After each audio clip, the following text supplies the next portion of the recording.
নমস্কার, সুরমা বার্তায় আপনাদের স্বাগত জানাই। আমি প্লাবন। এবারে দেখে নিচ্ছি সংবাদ শিরোনাম। দুর্গা মন্দিরের নামে 10 লক্ষাধিক টাকার কেলেঙ্কারি। বিজেপি জেলা সভাপতির বিরুদ্ধে ভয়াবহ অর্থ আত্মসাতের অভিযোগে উত্তাল হাইলাকান্দির রাজনীতি।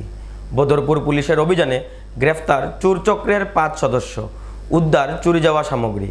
গণেশ চতুর্থীকে কেন্দ্র করে প্রস্তুতি তুঙ্গে শ্রীভূমি শহরে। এরালিগুলে সংখ্যালঘু পরিবারের হাতে জমির পাট্টা। দীর্ঘ 13 বছরের লড়াইয়ের অবসান। আনিপুরে মুক ও বধির নাবালিকা দর্শনকারীদের ফাঁসির দাবি সামাজিক ও সাংস্কৃতিক কর্মীদের। গীতাঞ্জলি ক্লাবের উদ্যোগে শ্রীভূমি শহরে আয়োজিত রামসীতা হনুমান পুজো। দুর্গা মন্দিরের নামে 10 লক্ষ টাকার কেলেঙ্কারি। বিজেপি জেলা সভাপতির বিরুদ্ধে ভয়াবহ অর্থ আত্মসাতের অভিযোগে তোলপাড়। হাইলাকান্দি পুরসভার 15 নম্বর ওয়ার্ড টোল রোডের দুর্গা মন্দিরের উন্নয়নের জন্য 2021-22 অর্থবর্ষে সংসদের তহবিল থেকে প্রথমে আসে 10 লক্ষ টাকার অনুদান। সেই অর্থে মন্দির নির্মাণও সম্পূর্ণ হয়, কিন্তু ঠিক 1 বছর পর অর্থাৎ 2022-23 অর্থবর্ষে আবারও হাইলাকান্দি পুরসভা থেকে আরও 10 লক্ষ টাকা মঞ্জুর হয় একই মন্দিরের নামে। আর সেই বরাদ্দকৃত অর্থ নিয়েই এবার বিস্ফোরক অভিযোগ। তৎকালীন পৌরসভার চেয়ারম্যান তথা বর্তমান বিজেপি জেলা সভাপতি কল্যাণ গোস্বামী, যিনি একই সঙ্গে 15 নম্বর ওয়ার্ডের ওয়ার্ড কমিশনারও, তার বিরুদ্ধে সরাসরি অভিযোগ উঠছে এই ঘটনায়। কোনো কাজ না করেই 10 লক্ষ টাকার এই অর্থ আত্মসাৎ করেছেন বলে তিনি অভিযোগ। দুর্গা মন্দির কমিটির দাবি, মন্দিরের নামে টাকা উঠলেও এখন অবধি সেখানে হয়নি 4 আনার কাজ।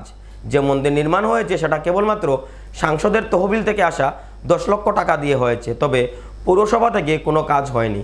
ফলে তারা এই কাণ্ড নিয়ে দ্রুত তদন্তের দাবি করেছেন। অভিযোগে আরও জানা যায়, প্রায় 7 লক্ষাধিক টাকার সামগ্রী সাপ্লাইয়ের দায়িত্ব দেওয়া হয়েছিল স্থানীয় ঠিকাদার অশোক কুমার দাসকে। ওই কাজের দায়িত্বপ্রাপ্ত ইঞ্জিনিয়ার পর্যন্ত লিখিতভাবে উল্লেখ করেছেন যে নির্মাণ সামগ্রী পৌঁছেছে। এমনকি তৎকালীন চেয়ারম্যান কল্যাণ গোস্বামী নিজে মন্দির প্রাঙ্গণে ছবি তুলে কাজ সম্পন্ন হওয়ার দাবি জানান এবং এক্সিকিউটিভ অফিসার সহ স্বাক্ষর করে টাকাও রিলিজ করেন। কিন্তু বাস্তবে সেই মন্দিরে নতুন কোনো কাজের অস্তিত্ব নেই। যদি কাজ হয়নি তাহলে ওই নির্মাণের সামগ্রীগুলো কি হয়েছে? ফলে প্রশ্ন উঠছে, কাগজে কলমে কাজ দেখিয়ে লক্ষ লক্ষ টাকার বরাদ্দ অর্থ আত্মসাৎ হলো কিভাবে? বিভাগীয় ইঞ্জিনিয়ার কিসের ভিত্তিতে কাজ হয়েছে বলে রিপোর্ট পেশ করেছেন, নাকি সেখানেও কোনো বুঝাবুঝি রয়েছে? বর্তমানে বিজেপি জেলা সভাপতির মাথায় ঘুরপাক খাচ্ছে দুর্নীতির অভিযোগের তীর। আর হাইলাকান্দি জুড়ে শুরু হয়েছে ব্যাপক আলোড়ন। পৌরসভার বর্তমান চেয়ারম্যানের কাছে এই বিষয়ে জানতে চাইলে তিনি সরাসরি এই ঘটনা নিয়ে অজ্ঞাত রয়েছেন বলে জানিয়েছেন। তবে যদি এমন কিছু ঘটেছে তাহলে এর তদন্ত করে ব্যবস্থা নেওয়া হবে বলেও জানান তিনি। অন্যদিকে জেলা সভাপতি কল্যাণ গোস্বামী সহ ঠিকাদার অশোক কুমার দাসের প্রতিক্রিয়া নিতে চাইলে তাদের কাছ থেকে কোনো প্রতিক্রিয়া পাওয়া যায়নি। এই বিষয়টা ঠিক আমি বলতে পারবো না, কারণ তখন এটা 1 বছর আগের বিষয়, কি হয়েছিল কি না ব্যাপারটা আমি কালকে শুনতে পেরেছি। আপনারা হয়তো গিয়েছিলেন, কিন্তু টোটাল বিষয়টা আমার জানা নেই কি ব্যাপার হয়েছে কি ব্যাপার না। হতে পারে কি বিষয়, এই জন্য আমি বলছি যে বিষয়টা আমার জানা নেই কি ব্যাপারটা হচ্ছে। সেটা আমার নিজের ওয়ার্ডও না, আর তখন আমি চেয়ারম্যানের দায়িত্বও ছিলাম না। চেয়ারম্যানের দায়িত্ব আমার বেশি দিন হয় নাই, তো কি হয়েছে কি ব্যাপার সেটা টোটাল বিষয় আমার জানা নেই। বিষয়টা দেখবো কি ব্যাপার আছে। অশোক দাসকে নোটিশ সেই কারণে পাঠানো হয় নাই। অশোক দাসকে আলটিমেটলি একটা কাগজ দেখানো হয়েছিল, যেটা মন্দির কমিটি থেকে আমাদেরকে একটা অনুরোধ করা হয়েছিল যে মিউনিসিপ্যালিটি ফান্ড থেকে ওনাদের মন্দিরে কিছু কাজ করে দেওয়ার জন্য। শোকজ নোটিশ যেটা হয়নি, শোকজ নোটিশ যেটা দেওয়া হয়েছে, তো আমরা তখন দেখছিলাম যে আলটিমেটলি অলরেডি মানে কিছু ফান্ড মিউনিসিপ্যালিটি থেকে মন্দিরের কাজ হয়েছে আর কি। তখন এটা শোকজ নোটিস, এটা ভুল জিনিস। নোটিশটা শোকজ নোটিস, এই নোটিশটা ছিল যে আলটিমেটলি শোকজ নোটিস। দেখুন, লেটার যখন থাকে, লেটার অফিসিয়াল, অনেক লেটারের ল্যাঙ্গুয়েজ থাকে।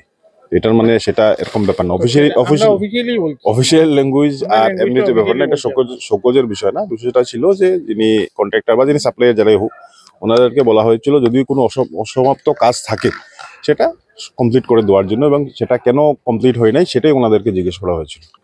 আমি এক্স্যাক্টলি আমি বলছি যেটা, এই বিষয়ে টোটাল আমার কাছে জানা নেই। আমি শুধু এটাই বলছিলাম যে আলটিমেটলি আমার কাছে যখন সেই কমিটি থেকে একটা আর্জি এসেছিল যে ওনাদেরকে কিছু ফান্ড দেওয়ার জন্য, সেই হিসাবে আমি ওনাদেরকে যখন দেখেছিলাম যে আলটিমেটলি কিছু হয়তো কাজ হয়েছে এবং কিছু বাকি আছে, সেই কারণে যারা সাপ্লাইয়ার ছিল ওনাদেরকে, অশোক দাসও একজন ছিলেন, ওনাকে আমি বলেছিলাম যে আলটিমেটলি যে যদি কোনো কাজ অসমাপ্ত থাকে সেই কাজটা কমপ্লিট করার জন্য আগে নজরে দেখবেন এটা। আমার দেখুন, আমি তো বিষয়টা আমার জানা নেই, সেই জন্য আমি এই ব্যাপারে কোনো মন্তব্য করতে চাই না। বিষয়টা হচ্ছে আপনাদের মাধ্যমে জানা, আর টোটাল যে বিষয়গুলো আছে, কাগজপত্র বা যে বিষয়গুলো আছে, সেগুলো আসলে ভালো করে জানা কি ব্যাপার, সেগুলো কিন্তু পার্থক্য আছে। আমরা সব কমিশনার বিষয়গুলো দেখবো। কত টাকার স্কিম আসলো? এটা 10 লক্ষ টাকার স্কিম আছে এমপি ফান্ড থেকে হয়েছে। MP fund. আর একটা স্কিম মিউনিসিপালিটি থেকে ধরা হয়েছে, এটা আপনারা জানেন? এটা আমরা অজ্ঞাত। এটাও 10 লাখ টাকার ফান্ড আসলো। এটা 10 লাখ টাকা এখন আমরা জানি না, এখন এটা বলতাম পারতাম না 10 লাখ না 5 লাখ না 15 লাখ। হ্যাঁ, এটা আমরা এখন যদি 10 লাখ টাকা আপনারা জানিয়ে থাকুন, তো উপযুক্ত তদন্ত ইয়া বাইরেও কার ফান্ডর থেকে টাকাটা কার ফান্ড ইয়া ঢুকছে এবং খরচা খেয়ে করছে এবং সমঝিছে খেয়ে খরচাটা। সার্বজনীন দুর্গাপূজা এই ব্যাপারে আমরা কিচ্ছু জানি না। আমরা কমিটি, সেন্ট্রাল কমিটি হোক আর ওই ওয়ান টাইম কমিটি হোক, আমরা কিচ্ছু জানি না। এমপিলেট এইটা আমরা অজ্ঞাত, আমরা এটা কিচ্ছু জানি না। আপনি মন্দির কমিটির প্রেসিডেন্ট, সভাপতি। যদি আমরা পাইতাম তো আমরা নাট মন্দিরটা তৈরি মানে মন্দিরটা কমপ্লিট হয়ে গেল। বদরপুর পুলিশের অভিযানে চুর চক্রের 5 সদস্য গ্রেফতার, উদ্ধার চুরি যাওয়া সামগ্রী। বদরপুরে টানা চুরির ঘটনার জেরে অতিষ্ঠ হয়ে পড়েছিলেন গাড়ির মালিক ও দোকানদাররা। যাত্রীবাহী ই রিক্সা থেকে শুরু করে বিভিন্ন সামগ্রী চুরি হয়ে যাওয়ায় কয়েকদিন ধরে আতঙ্ক ছড়িয়েছিল এলাকায়। এ নিয়ে বদরপুর থানায় জমা পড়েছে একাধিক মামলা। অবশেষে গোপন সূত্রের খবর পেয়ে বদরপুর থানা পুলিশ ও কাটারগড় থানা পুলিশের যৌথ অভিযানে বড় সাফল্য আসে। বৃহস্পতিবার বদরপুর বনাখলা এলাকা থেকে ধরা হয় শাহিদ উদ্দিনকে। পাশাপাশি কাটিগড়া কাতিরেল থেকে গ্রেফতার হয় সুরজ দাস ও সত্যব্রত আচার্য। এছাড়া গোবিন্দপুর থেকে জয়লাল উদ্দিন এবং তারিণীপুর পার্ট 1 থেকে মেরাজ উদ্দিনকে আটক করে পুলিশ। অভিযুক্তদের কাছ থেকে পুলিশ উদ্ধার করেছে চুরি যাওয়া 4টি ব্যাটারি ও বিভিন্ন মেশিনের যন্ত্রাংশ। সঙ্গে জব্দ করা হয়েছে একটি অল্টো গাড়ি, যার নাম্বার AS11 AA 1732, যা অপরাধমূলক কাজে ব্যবহার করা হতো বলেও জানা গেছে। পুলিশি জেরায় ধৃতরা বদরপুর ও কাটিগড়া সহ আশেপাশের এলাকায় একাধিক চুরির ঘটনার সঙ্গে জড়িত থাকার কথা স্বীকার করেছে। বর্তমানে তাদের টানা জিজ্ঞাসাবাদ চালিয়ে যাচ্ছে বদরপুর পুলিশ। এলাকার সচেতন মহল জানিয়েছেন, বদরপুর পুলিশ যদি এভাবে ড্রাগস ও অপরাধ চক্রের বিরুদ্ধে ধারাবাহিক অভিযান চালিয়ে যায়, তাহলে চুরি সহ নানা অপরাধ অনেকটাই লাঘব হবে। এদিন পুলিশের এই উদ্যোগকে সাধুবাদ জানিয়েছেন বদরপুরবাসী। গণেশ চতুর্থীকে কেন্দ্র করে প্রস্তুতি তুঙ্গে শ্রীভূমি শহরে। শহরের বিভিন্ন প্রান্তের মণ্ডপে শেষ তুলির টানে কাজ করছেন মণ্ডপ শিল্পীরা। শিল্পীদের নিপুণ হাতে গড়া রঙিন ও নান্দনিক গণেশ মূর্তি একের পর এক পৌঁছে যাচ্ছে প্রত্যেকটি মণ্ডপে মণ্ডপে। শ্রীভূমি শহরে প্রায় সবকটি বিগ বাজেটের পুজোর প্রতিটি মণ্ডপেই এখন পর্যন্ত চলছে শেষ মুহূর্তের প্রস্তুতি। কোথাও আলোকসজ্জার কাজ চলছে, কোথাও আবার চলছে মঞ্চের সাজসজ্জা ও থিমভিত্তিক শৈল্পিক পরিবেশনার তৈরির প্রয়াস। প্রত্যেকটি মণ্ডপে মণ্ডপে ভক্তদের মধ্যে বিরাজ করছে অপার উচ্ছ্বাস। শিশু থেকে প্রবীণ সবার মধ্যেই দেখা যাচ্ছে উৎসবের আনন্দ। বাজার এলাকাগুলোতে ভিড় উপচে পড়ছে। গণেশ পূজার উপকরণ, ফুল, প্রসাদ ও সাজসজ্জার সামগ্রী কেনায় ব্যস্ত ক্লাব কর্তৃপক্ষরা। গণেশ চতুর্থীর প্রস্তুতিকে কেন্দ্র করে শহরে আনন্দমুখর পরিবেশের সৃষ্টি হয়েছে। নমস্কার, শোভনী ক্লাবের পক্ষ থেকে আপনাদের সবাইকে জানাই গণেশ চতুর্থী আন্তরিক প্রীতি ও শুভেচ্ছা। এবার আমাদের ৭ম বর্ষ গণেশ চতুর্থীর শ্রীভূমিবাসী সবাই কাছে আমাদের ক্লাবে আসার আমন্ত্রণ রইল। সবাই আসবেন। ২৭, ২৮, ২৯ তারিখ আমাদের পূজা হবে, প্রসাদ বিতরণ হবে। ২৭, ২৮, ২৯ তারিখ আমাদের সাংস্কৃতিক অনুষ্ঠান আছে। তো সবাই কাছে আমন্ত্রণ রইল, আসবেন, পূজা দেখবেন। এবং আমাদের ৩০ তারিখ মহাযজ্ঞ আছে, সবাই এসে পূজা অবশ্যই দেখা যায়। যজ্ঞ আমাদের হবে 12টার থেকে। মহাপ্রসাদ আমাদের ২৭, ২৮, ২৯ না মহাপ্রসাদ আমাদের 4 দিন থাকবে। 4 দিন এসে সবাই প্রসাদ নেবে। এরালিগুলে সংখ্যালঘু পরিবারের হাতে জমির পাট্টা। দীর্ঘ 13 বছরের লড়াইয়ের অবসান। 13 বছরের দীর্ঘ আইনি লড়াইয়ের পর অবশেষে স্বপ্ন পূরণ হলো এরালিগুল এলাকার একাধিক সংখ্যালঘু পরিবারের। মঙ্গলবার আনুষ্ঠানিকভাবে 14টি ভূমিহীন পরিবারের হাতে জমির পাট্টা তুলে দেয় শ্রীভূমি প্রশাসন। এই ঐতিহাসিক মুহূর্তে সংখ্যালঘু জনতা মন্ত্রী কৃষ্ণেন্দু পালকে আন্তরিক ধন্যবাদ জ্ঞাপন করেন। ভূমিহীন পরিবারগুলোর পক্ষ থেকে জানানো হয়, প্রায় 70-80 বছর পূর্বে বৈধ দলিল থাকা সত্ত্বেও তাদের জমি খাসল্যান্ড হিসাবে নথিভুক্ত হয়েছিল। এর প্রতিবাদে মামলা নং 578-579 বাদী হয়ে 314টি পরিবার হাইকোর্টে ন্যায় বিচারের জন্য দ্বারস্থ হয়। দীর্ঘ লড়াই শেষে আদালত প্রশাসনকে ওই পরিবারগুলোকে পাট্টা প্রদানের নির্দেশ দেয়। সেই রায় অনুযায়ী প্রথম দফায় 14টি পরিবার পাট্টা পেয়েছে। ভূমিহীন পরিবারগুলোর দাবি, হাইকোর্টের নির্দেশ অনুযায়ী অবশিষ্ট 300 পরিবারকে দ্রুত পাট্টা প্রদান করতে হবে। উল্লেখ্য, বিগত লোকসভা নির্বাচনে বর্তমান মন্ত্রী কৃষ্ণেন্দু পাল ও সাংসদ কৃপানাথ মাল্লা এই পরিবারগুলোকে জমির পাট্টা প্রদানের আশ্বাস দিয়েছিলেন। বহু প্রতীক্ষার পর সেই প্রতিশ্রুতি পূরণ হয়েছে। তারা বাকি 300 পরিবারকে পাট্টা প্রদানের জন্য প্রশাসনের নিকট আহ্বান জানান। কেস করেছিলাম আমরা ভূমিহীন মানুষে, দুইটা কেসে, একটা 579 একটা 578, এই দুইটা কেসে বেনিফিশিয়ারি বা কেসের বাদী 314 জন ছিল। 314 জনের মধ্যে হাইকোর্টে আমাদের বক্তব্য শুনে রেকর্ড দেখে আমাদের পক্ষে অর্ডার দিয়েছিল 6 মাসের ভিতরে আমাদেরকে পাট্টা দেওয়ার জন্য। কিন্তু কিছু ডিলে হইলেও জেলা প্রশাসন আমাদেরকে হাইকোর্ট অর্ডার অ্যাকশনে নিয়েছে। অ্যাকশনে নেওয়ার পরে আজকে আমাদেরকে 14টা বিতরণ করা হয়েছে এই ডিসির মাধ্যমে, এবং বাকি যে 300টা রয়েছে আমরা এলাকার পক্ষ থেকে দাবি দিব যে অতি সত্বর এই 300 জন বেনিফিশিয়ারি বা ভূমিহীন মানুষকে অতি সত্বর দেওয়ার জন্য। আজকে দীর্ঘ 60-70 বছর থেকে আমরা এই জায়গাতে আসি। আমরা এই আমাদের দলিল এই আজকে এই প্রায় আমাদের খরিদার দলিল আছে, রেজিস্ট্রারি দলিল 70-80 বছর 66 কিনা দলিল, এবং আমাদের বায়া যে 1903 কিনছে, আমরা খরিদ সূত্রে মালিক হয়েছিলাম। কিন্তু মধ্যে এই জায়গাটা খাস হওয়ার কারণে খাস করেছিল, তাই আমরা এই অ্যালটমেন্টের জন্য পাট্টা পাওয়ার জন্য দাবি দিয়েছিলাম। দাবি দেওয়ার পরে আমাদেরকে দেওয়া হয় নাই। 7-8 বার সার্কুল থেকে ডিসি অফিসে রিপোর্টে এসেছিল, ডিসি অফিস থেকে ব্যাক হয়েছিল। তারপরে আমরা দীর্ঘ 13 বছর থেকে ফাইট করি, আর তারপরে আমরা হাইকোর্টে কেস করেছিলাম। হাইকোর্টে আমাদেরকে দেওয়ার জন্য অর্ডার দিয়েছে। সেই অর্ডার মতে, এই হাইকোর্টের অর্ডার, সেই অর্ডার মতে আমরা আজকে 14 জন বেনিফিশিয়ারিকে পাট্টা বা অ্যালটমেন্ট দেওয়া হয়েছে। আর বাকি 300 জন অলরেডি প্রসেসিং আছে।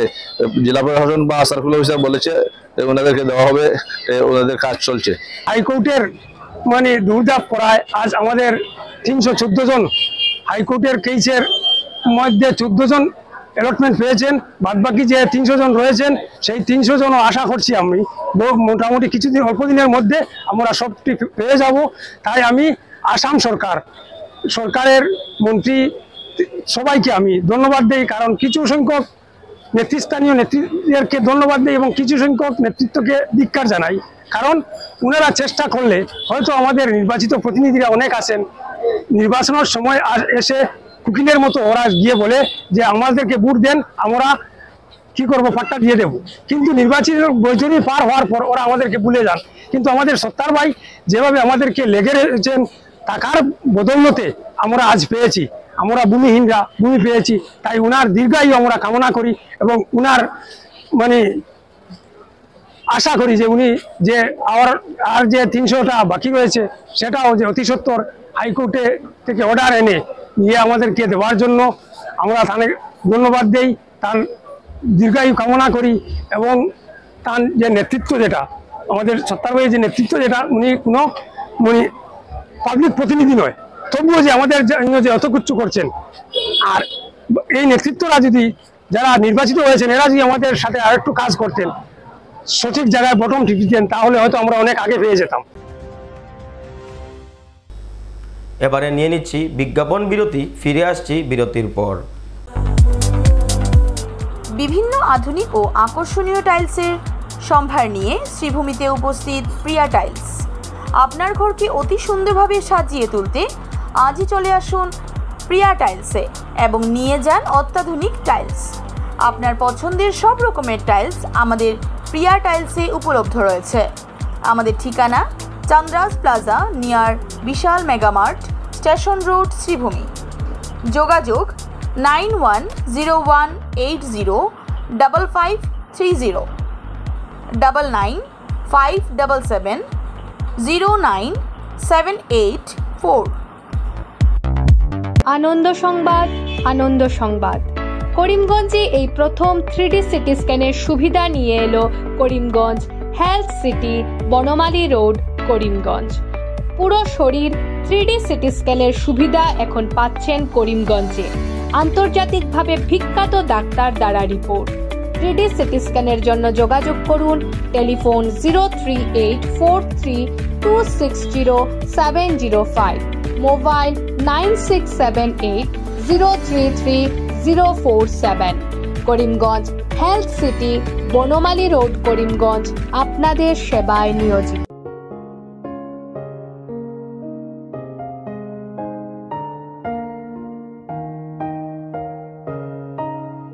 চিকিৎসা সেবায় নতুনত্ব নিয়ে হাজির নিউ লাইফলাইন হাসপাতাল। অত্যাধুনিক প্রযুক্তিতে এখানে pinhole surgery, gallbladder, appendix surgery করা হয়। শিলচর মেডিকেল কলেজের সার্জারি বিভাগের অতিরিক্ত প্রফেসর ডক্টর RC শ্যাম সার্জারিগুলি করবেন। তাছাড়া তিনি প্রতি শনিবার বিকেল 3টে থেকে OPD-তে রোগী দেখবেন। রয়েছেন শিশুরোগ বিশেষজ্ঞ ডক্টর গুলজার হোসেনও।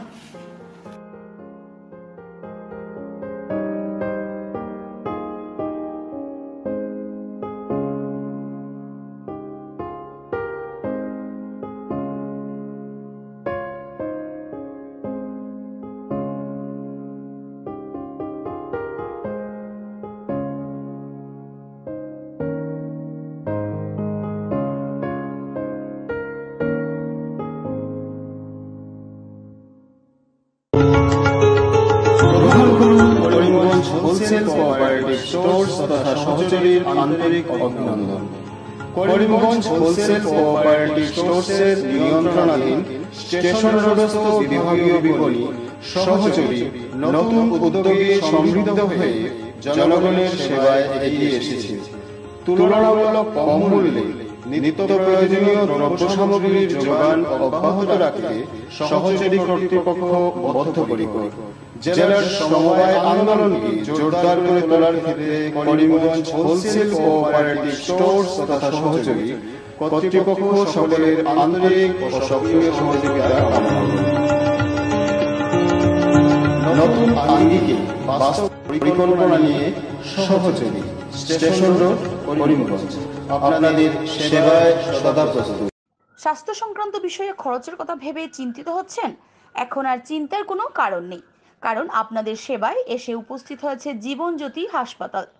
এখানে অনেক কম খরচে আপনি পেয়ে যাবেন অনেক অভিজ্ঞ চিকিৎসকদের দল।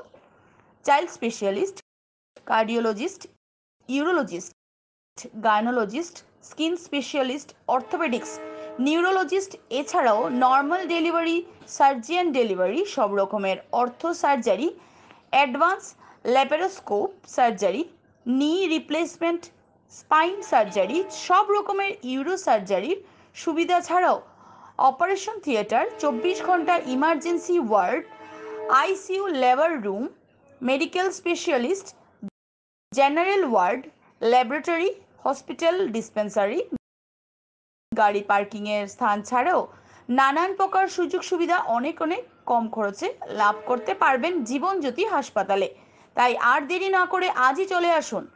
যোগাযোগের নম্বর 7637062954, 8638048459।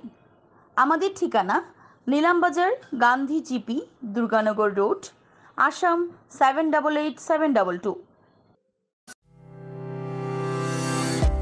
Barak diagnostic centre. এখানে digital ECG, digital EEG, digital X-ray, computerised pathology, microbiology, histopathology, colour Doppler sonography, chamber home collection ইত্যাদি করা হয়। আমাদের প্রতিষ্ঠান সকাল 7টা থেকে রাত্রি 9টা পর্যন্ত খোলা থাকে। প্রতিদিন সকাল 8টা থেকে সোনোগ্রাফি করা হয়। যোগাযোগ Barak diagnostic centre, settlement road. যোগাযোগের নম্বর 03843273151, 7086376822, 9401325290। শ্রীকৃষ্ণ জন্মাষ্টমীর পবিত্র দিনে আনিপুরে ঘটে যাওয়া নৃশংস দর্শনকাণ্ডের প্রতিবাদে সরব শ্রীভূমি শহরের সামাজিক ও সাংস্কৃতিক কর্মী মহল। মুক ও বধির নাবালিকা কন্যাকে গণধর্ষণের ঘটনায় ক্ষোভে ফেটে পড়েন শহরের নানা সামাজিক ও সাংস্কৃতিক সংগঠনের কর্মীরা।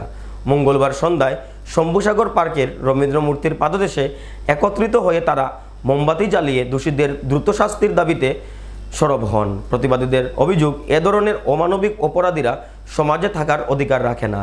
তারা বলেন, নাবালিকা ধর্ষণের ঘটনায় কেন্দ্রীয় সরকার ইতিমধ্যেই ফাঁসির আইন পাশ করেছে, তাই এই দুষ্কৃতীদের ফাস্ট ট্র্যাক কোর্টে বিচার করে দ্রুততম সময়ে ফাঁসি কার্যকর করতে হবে। আন্দোলনে উপস্থিত সামাজিক ও সাংস্কৃতিক কর্মীরা জানান, এক মুক ও বধির নাবালিকার উপর এখনও পাশবিক নির্যাতন মানবতাকে কলঙ্কিত করেছে।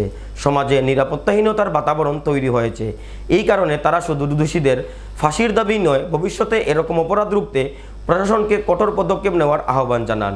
শহরের বিভিন্ন সাংস্কৃতিক সংগঠন, নাট্যকর্মী, সাহিত্যপ্রেমী ও সাধারণ মানুষও প্রতিবাদে সামিল হন। মোমবাতির আলোয় তারা শপথ নেন, ন্যায় বিচার না পর্যন্ত তাদের আন্দোলন চলবে। আপনারা নিশ্চয়ই জানেন, শ্রীভূমি জেলার আনিপুরে একটি নাবালিকা বুবা মেয়েকে গণধর্ষণ করা হয়েছিল। সেই গণধর্ষণের সঙ্গে যে 4 জন আসামি তাদেরকে ধরা হয়েছে, কিন্তু আমাদের দাবি হচ্ছে কেন্দ্র সরকার নাবালিকা ধর্ষণের সঙ্গে যারা জড়িত থাকে তাদেরকে ফাঁসির একটি বিল এনেছে। আমরা সেই বিলের কার্যকারী চাই। আমরা চাই যারা ধর্ষণের সঙ্গে যুক্ত তাদের অবিলম্বে ফাঁসি দেওয়া হোক এবং ফাস্ট কোর্টে যাতে এই বিচার ব্যবস্থা তাড়াতাড়ি করা হয়, ফাস্ট ট্র্যাক কোর্টে যাতে বিচার ব্যবস্থা করা হয়, সেই ব্যবস্থা করার জন্য আমরা আসামের মুখ্যমন্ত্রী থেকে রাষ্ট্রপতি পর্যন্ত সবাই নিকটে আমরা অনুরোধ রাখছি। আমরা চাই যে দৃষ্টান্তমূলক শাস্তি হোক এবং যাতে সমাজে আগামী দিনে এ ধরনের ঘটনা, নেক্সটজনক ঘটনা যাতে না ঘটে। আমরা আজকে এই সীমান্ত শহর শ্রীভূমির বিভিন্ন সামাজিক সাংস্কৃতিক সংগঠন এই প্রতিবাদে সামিল হয়েছি এবং যদি তাদের ফাঁসি না হয় তাহলে আমরা আগামী দিনেও এ ধরনের বড় ধরনের আন্দোলনে নামব। শ্রীভূমিতে গীতাঞ্জলি ক্লাবের উদ্যোগে রামসীতা হনুমান পুজো। শ্রীভূমি শহরের রেল কলোনি এলাকার বিদ্যাসাগর কলোনিতে গীতাঞ্জলি ক্লাবের উদ্যোগে প্রতি বছরের ন্যায় এবছরও অনুষ্ঠিত হলো রামসীতা হনুমান পূজা। 2015 সালে মন্দির স্থাপনের পর থেকেই ধারাবাহিকভাবে পুজোর আয়োজন হয়ে আসছে। মঙ্গলবার সকালে আধ্যাত্মিক পরিবেশে পূজার সূচনা হয়। পুরোহিতের মন্ত্রোচ্চারণের মাধ্যমে পূজার সমস্ত আচার অনুষ্ঠান সম্পন্ন হয়। দুপুরে উপস্থিত ভক্তদের মধ্যে প্রসাদ বিতরণ করা হয়। সন্ধ্যায় ভক্তিমূলক সঙ্গীতের আসরে ভক্তবৃন্দ যোগ দিয়ে এক অনন্য ধর্মীয় আবহ তৈরি করেন। শ্রীভূমিবাসীর মঙ্গল কামনায় আয়োজিত এই পুজো ঘিরে এলাকায় উৎসবমুখর পরিবেশের সৃষ্টি হয়।